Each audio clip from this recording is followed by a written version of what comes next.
Is January 19th, 2014. This should alarm people. It got so cold in Norway that fish that were swimming froze in place. They have an image here. Yahoo has another image.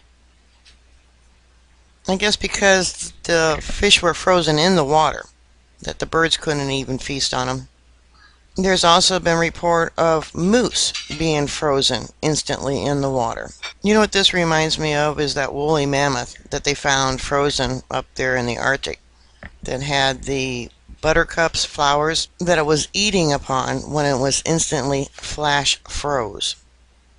So how cold does it have to be flash frozen like that?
Growing body of evidence suggests that the kind of extreme cold being experienced by much of the United States as we speak is a pattern that we can expect to see with increasing frequency as global warming continues.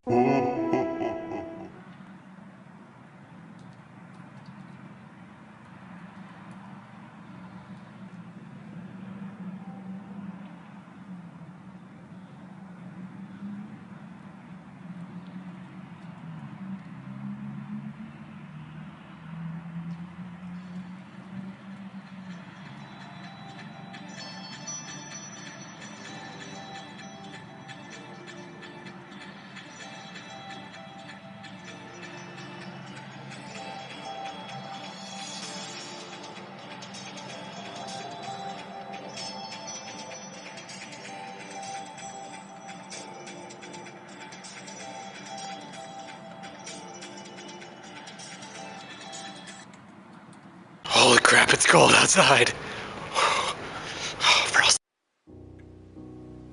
It is looks like negative 11, maybe negative 12 outside right now. It's the coldest it's been, well, maybe ever since I've lived here. Okay, so the temperature is negative 12. Wind chill is negative 35. Now, the humidity is 59%. That might work against me on this little experiment that I'm gonna try. Okay, so I'm warming up some water. It's getting pretty hot now.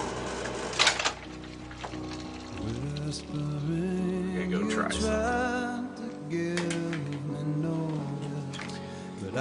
Okay, so what I've got is some hot water and some negative 12-degree air temperature outside here. I'm gonna see what happens when I throw the water up into the air.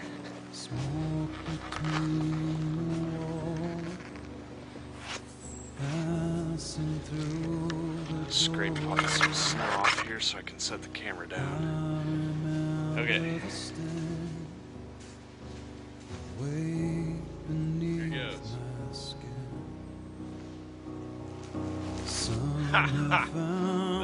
that was pretty neat. I want to do that again. That was really cool.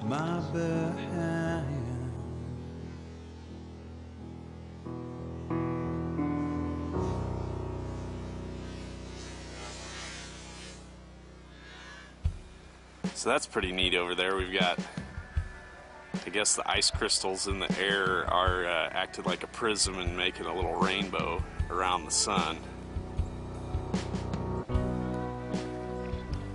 It is cold out here. Okay, I'm gonna real quickly go do another, throw another glass of hot water in the air. I didn't make it quite as hot this time. Make sure I'm aimed right.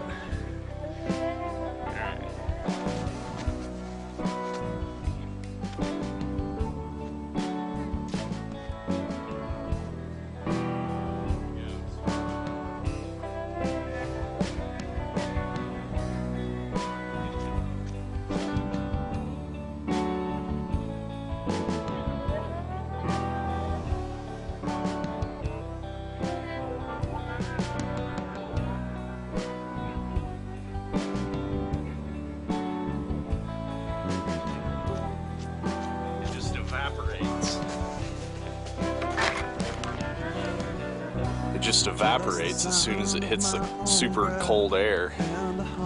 Oh, and the sun's got, there's a better one, better little rainbow over there. You almost can see the full ring around the sun.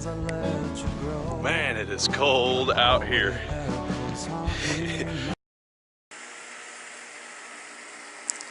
Well, as you can see, it just started snowing unexpectedly here in Georgia. A lot of southern businesses are closed, including where I work. So.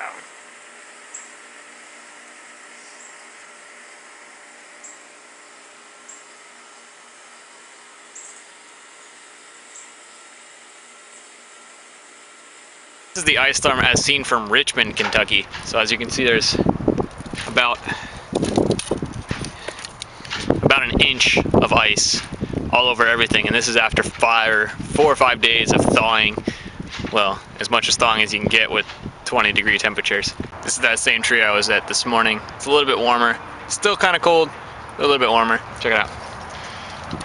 A little bit less than there was before. A few days ago, apparently this shelter had about 160 people. We're down to less than 20 people at this shelter. As power comes back on, people are leaving.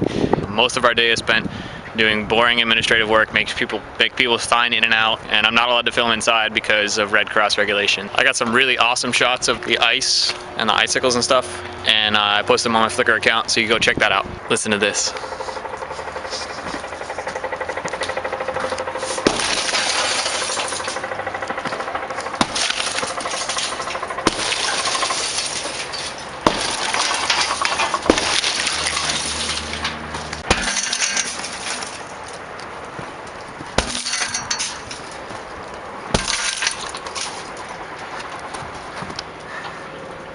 Isn't that fun? All the ice is pretty much melted off today. This is the second day. All the ice is pretty much melted off, but the trees are still down everywhere, and there's like trees hanging off power lines, trees that look like they just exploded from the middle. Some trees just like laying on people's houses with ice still all over them and snow and stuff. Hopefully everybody will have power back soon, but nobody really knows, especially with the destruction we've seen. In my deft, expert Floridian opinion, the trees look like they've been hit by a hurricane. Everything else looks like it's pretty okay. Like most of the houses are okay as far as damage is concerned, except for the houses that have trees falling on them. But we're moving shelters right now to another location, and then so 3 or 4 people have left.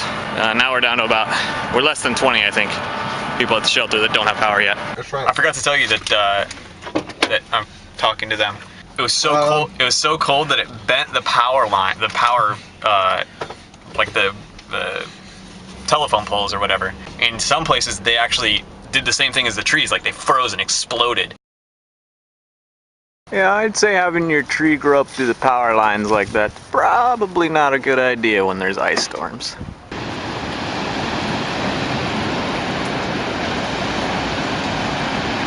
Well, here we are in Palma, Mallorca, and it is snowing. We've got about, I'd say about 5 centimeters, 6 centimeters of snow so far. First time, I was speaking to all the residents, it's about the first time in the last 15 years. It's a once in a lifetime opportunity. And kind of quite tough. Can you see them? Canoeists.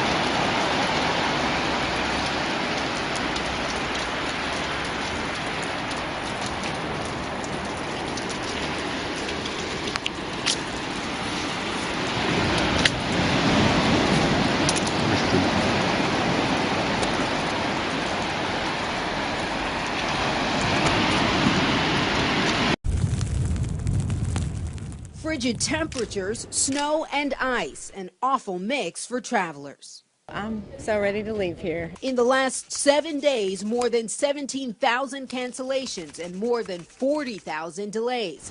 Compare that to a normal week, about 1,400 cancellations. The numbers don't lie, and neither do the long lines and unclaimed luggage. I've been at 3 different airports since yesterday at 10 a.m. We are in our 23rd hour of travel. It's been a rough 7 days for travelers, and it could be another week before the system is back up to speed. One airline, JetBlue, has grounded nearly all flight operations at 4 busy airports: JFK, LaGuardia, Newark, and Boston's Logan. The ripple effect widespread, even being felt in Florida. I don't know if anyone actually knows where any of the lines go, or what they're for. Mother Nature takes part of the blame, but the airline says so does the government. JetBlue says FAA rules that went into effect Saturday requiring pilots to get time to rest is making delays worse. But a pilots union says the airlines had plenty of time to prepare. They had 2 years to anticipate this and to adjust accordingly. So I think it's overly simplistic to suggest that they could ascribe this disruption, which happens to be associated with this major winter snowstorm, and just hang it all on that rulemaking change.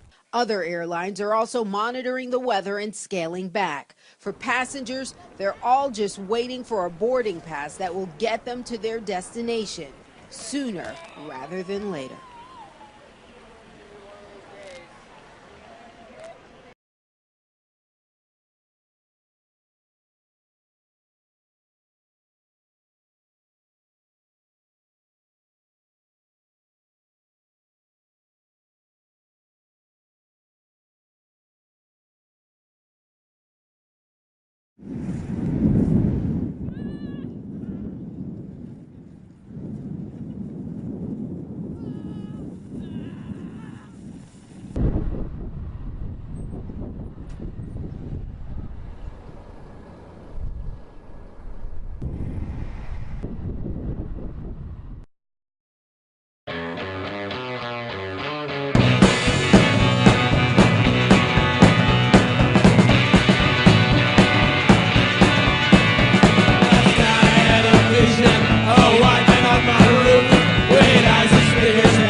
Goodbye.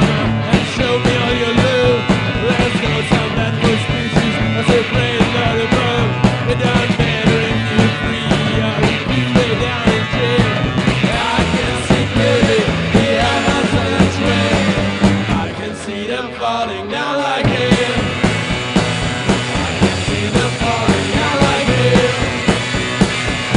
Everything is falling down like hail.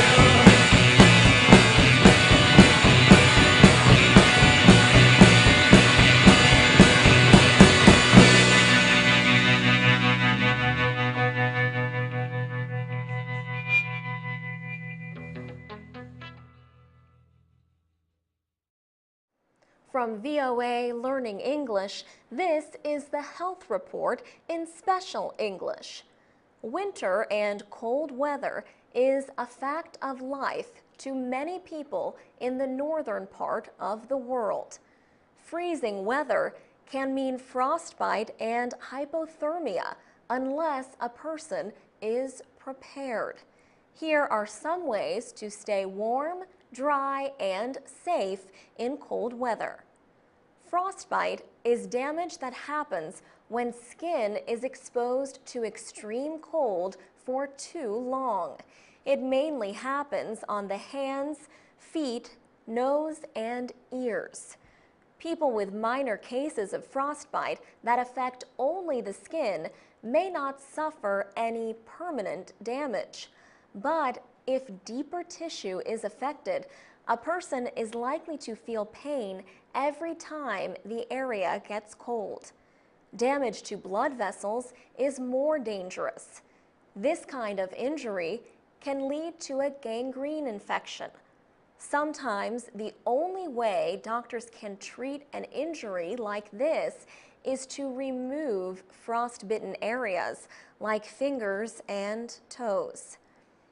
Hypothermia is a condition in which the body cannot produce as much heat as it loses.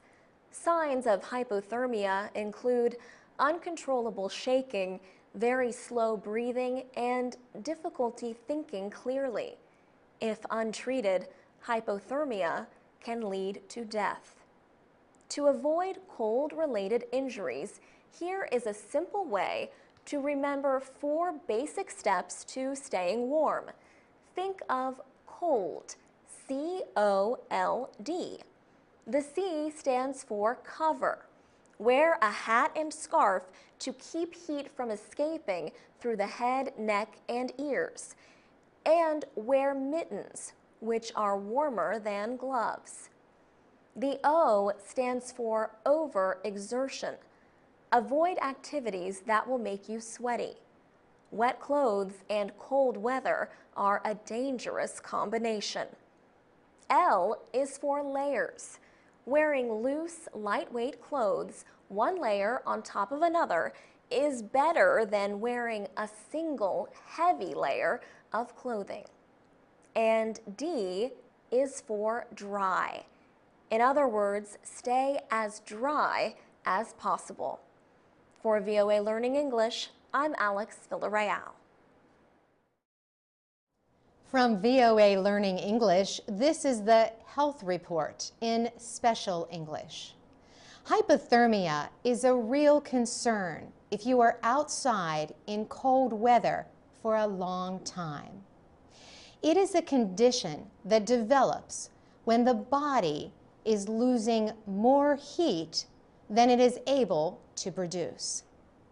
Hypothermia can be mild, moderate, or severe. Mild hypothermia is something that most people who live in cold climates have experienced. You feel so cold that your body starts to shake a little, but you cannot control the shaking. The treatment for mild hypothermia starts with getting out of the cold, drinking warm, non-alcoholic liquids, and eating something sugary can stop the shivering. Taking a warm bath or sitting by a fire can also warm the body. In severe cases, the body temperature drops below 35 degrees Celsius. People may lose the ability to think clearly. Their muscles become stiff. In such cases, rangers for the National Park Service advise to prevent additional heat loss first. They place extra covering around the chest, head, and neck of victims to keep them warm. It is important to work fast to get people out of the cold. It is equally important to move them slowly and gently. Sudden movement can force cold blood from the arms, legs, and hands deep into the warmer middle of the body. The sudden flow of cold blood can cause shock. The process of rewarming a person needs to be done slowly in a hospital, if possible. An extremely low body temperature can cause the heart to beat so slowly that a pulse may be difficult to find. In other words, a person who is suffering from the effects of severe cold may seem dead, but they may still be alive. For VOA Learning English, I'm Carolyn Presutti.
see it, how much.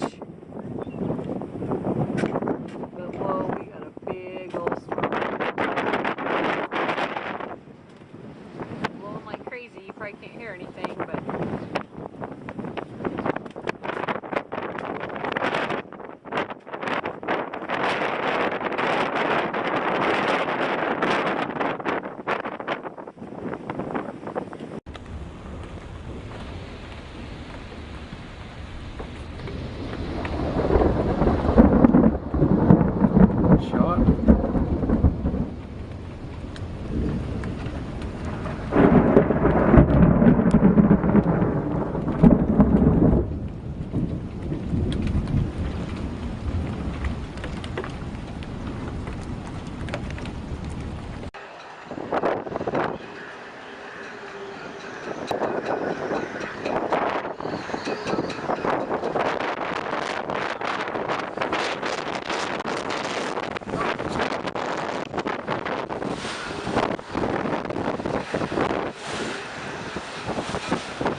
So what it looks like is ash.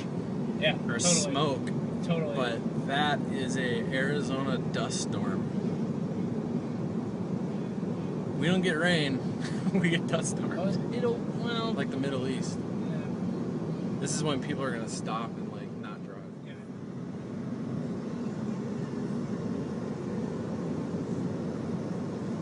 Looks like a cloud just fell. Yeah, it really does. Little Looks like it just went. Look, you can see it moving right here. Yep.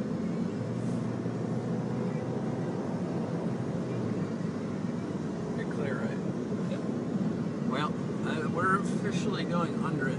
Look how dark it just got. It just got real dark.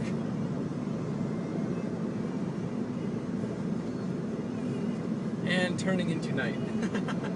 Oh. Whoa! Okay. Fully windy. I can feel it.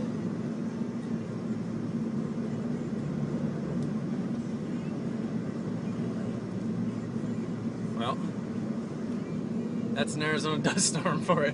Jesus Christ. I'd say our visibility's at 100 yards, maybe. Lights at 100 yards, visibility 50 feet, 60 feet. Yep. You can barely see the next street light. That's the sky. All around us.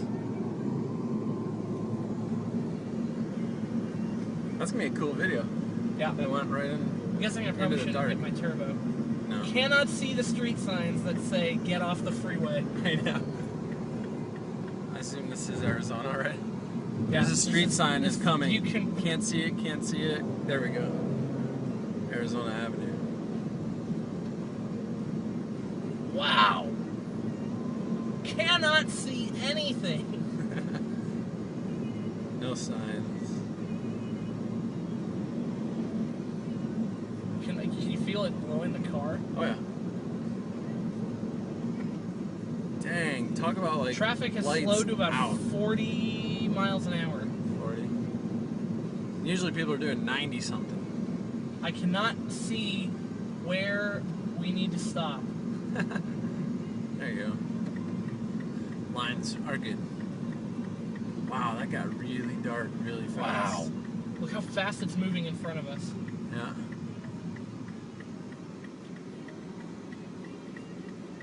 You can see the... Well, that's an Arizona dust storm. Thanks for watching. Alright, now that I'm driving, I can't see a damn thing. And it's only 7:30. I mean, it was nice daylight out. And this dust storm blew in like complete darkness, and there's a stop sign that you can't see. It's right there. I got my flashers on because it's a little easier to see people. But yeah, it actually looks a little clearer in the video than it does when I'm actually driving, but yeah, you can't see anything. Kind of an interesting drive, but typical dust storm, I guess. It's just a big one. It blew in really fast, tons of wind, and you can hear all the dust and rocks and stuff bouncing off the windshield. It's pitting everything. And this is one reason why paint in Arizona doesn't last. Dude, alright, don't turn in front of me. That's not rain, those are rocks. I don't know if you can hear that in the video, but see the blowing dust across the road.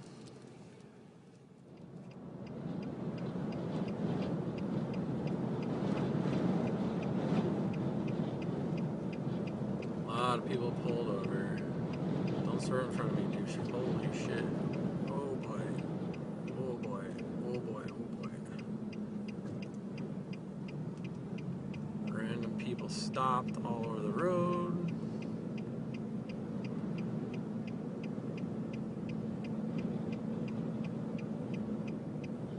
You know, I'm not worried about driving myself. I'm worried about all these other idiots. This dude way up on the fucking berm. Dude, people are behind the guardrail. What the hell?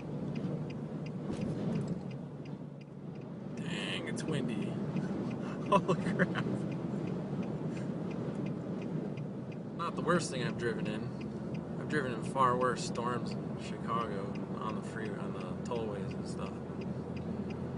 This is Arizona. When it rains, people freak out and cause massive accidents because they slam on brakes and do stupid shit. So, I'm more worried about those people than I am me. Anyways, I'm gonna quit videoing. It's kind of boring. You get the point.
Ainda tem gente na rua, isso que é o mais impressionante. Olha o toco de neve que tem na minha janela.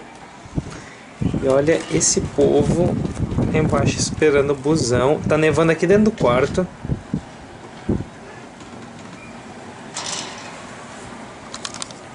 Cara, olha esses... Caralho! Não sei se vai dar pra pegar na câmera, mas estão rolando... Estão rolando uns furacões de neve.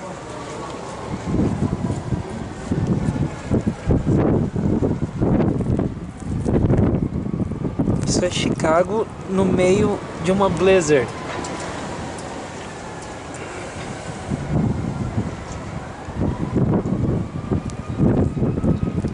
Ah!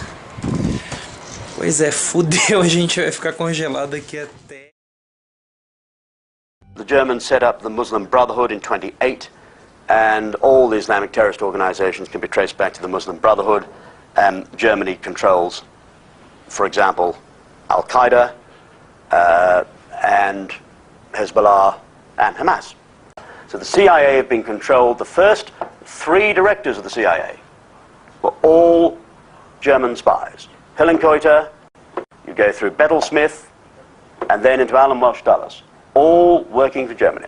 And then you can understand why the CIA have been hugely ineffective at times. The same applies to MI6. It needs a lot more. This is a much bigger thing. What you focused on is, first of all, the section of Ukrainians which were involved in the events proximate in that area were Nazis. They were part of the Hitler operation in their lifetime. And these are children of the Nazis. We have to remember that there was a certain section working for Hitler, which were part of the Hitler system. They killed a lot of Ukrainians themselves, but they also killed a lot of Poles. The assassinations of Poles under Hitler were done largely by these particular Ukrainians who were part of a Nazi system. If you look at their costumes that they wear at home, the costumes of those are Nazi insignia. Their origin is Nazi. And so what you have is the United States government now is actually supporting these Nazis. And Nuland is one of the key supporters of these Nazis. They are still Nazis. Their record of killing Poles during World War II is enormous.